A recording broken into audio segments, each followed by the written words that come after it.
For the next magical scene to examine, let's go back to Book 1 of the Dune saga and examine Alia Atreides exerting her will upon the time stream. Do we attribute agency to the preborn Alia here, or to the spirit of her sinister maternal grandfather, the Baron Vladimir Harkonnen? And is there a third possibility? First, I'd like to raise the question of whether prescience allows one to see one's own death. Feyd-Rautha is hidden from Paul's prescience in Book 1 precisely because Feyd is dangerous enough to kill Paul in single combat. He creates a hole in Paul's prescience. Yet Leto II says, after ingesting the unaltered spice essence in Book 3, he knew he could die in a prison of his own choosing. Both are trying to forge a path of pure nuance and novelty. Paul to avoid the jihad, and Leto II to create the golden path. Humanity's fate, to spare humanity's fate, make sure it's not tied to one convergent point. The death memory, such as that the Golas have in their cells, may allow one to go back in the time stream and warn one of one's own death. This is reaching, I know, on some level. But with that question in mind, let's examine one of the most confounding moments in Book 1 of Dune. The hidden presence of Alia within his awareness. Of all the uses of the vision, this was the strangest. I have breasted the future to place my words where only you can hear them, Alia said. Even you cannot do that, my brother. I find it an interesting play, and, oh yes, I've killed our grandfather, the demented old Baron. He had very little pain. So at this point, we've just witnessed this grand patricide, and in it, Alia has insisted she is not psychic, but rather can communicate with Reverend Mothers because of shared memory. Something Paul also has, seemingly. Alia pricks and scratches the old Baron with a gom jabbar, a poisoned needle which one wears on a ring or thimble. This scene is great in both the 1984 Lynch movie and in the 2000 Sci-Fi miniseries. The scene is not overtly sexual or intimate, but there is some kind of incestual overtone to the killing. It is penetrative on some level. Right before she kills him, Alia sadistically admits, I find the pleasure impossible to suppress. Speaking of the pleasure she's deriving from the Baron's fear and discomfort. After she announces the Baron's death, it's revealed she is, off-screen so to speak, killing enemy wounded to harvest their water like a good Fremen should. Paul remarks upon hearing this about the hidden unity of kindness and cruelty. Is this sadistic image of Alia connected to her eventual possession and her abomination status? Indeed, does the penetrative, somewhat intimate nature of the Baron's death allow for the Baron's eventual possession of her, and indeed does the possession take hold almost immediately in a sense? Or does the Baron use Alia's powers in the future, once he has possessed her, to go back in the time stream and ensure that he could do it sooner?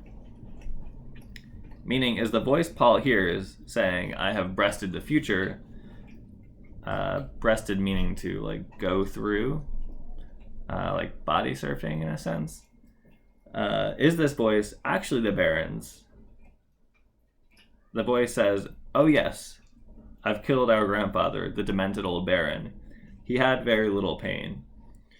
Is that an, oh yes, like she's just recalling it, it's why she came back from the future to tell him this? Or an, oh yes, like there is a hint of pleasure in the idea of killing, of kinslaying? Or a hint of humor in speaking of his own murder? When this voice, whether it's the Baron or Alia, when the voice says, when the voice calls him the demented old Baron, is it trying to hide possession by truth-saying, by saying what they think Paul would expect Alia to say? The Baron did have little pain in his whole life. He led a life of sadistic and murderous hedonism. In many fantasy traditions, kinslaying curses the slayer. It is commonly discussed in A Song of Ice and Fire, and in Neil Gaiman's Sandman, kinslaying invites the wrath of the Harpies. I think the myth of Oedipus is tied to this idea as well, though I'm no ancient Greek scholar. However well-intentioned, does Alia's killing of the Baron ensure her demise? Are there realities where it is not Alia who kills the Baron, and does he come back from one where he's already gained possession of her to ensure she does and to speed up the process? Is he just a man, or is he the demented old Baron? Has his life of murdering innocents allowed his own possession by a non-human, malevolent entity? Alia, possibly already possessed, almost taunts Paul by saying she has a power he does not. Leto II in Children of Dune says, "To claim absolute knowledge is to become monstrous."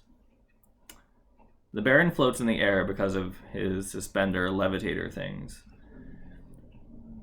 That seems to be big demonic energy or imagery. But we'll talk more about this in the following video. There are no innocents anymore, Paul says, right after he speaks of the kinslaying Alia has just committed. Admittedly, the Fremen and the Atreides probably kill their own kin frequently, but the convention seems to prohibit, convention with a capital C, seems to prohibit noble cousins from the noble houses from spilling each other's blood, except in matters of conly, which, of course, the Atreides-Harkonnen feud certainly officially is, according to Duke Leto I. Alia, we must remember, is known as Saint Alia of the Knife, and there is some holy imagery invoked right before she poisons the Baron. After saying her preborn status makes her a cosmic accident, she proclaims that heaven smiles upon Muad'dib. Is she a cosmic accident because she is as powerful as a deity or a demiurge even before possession?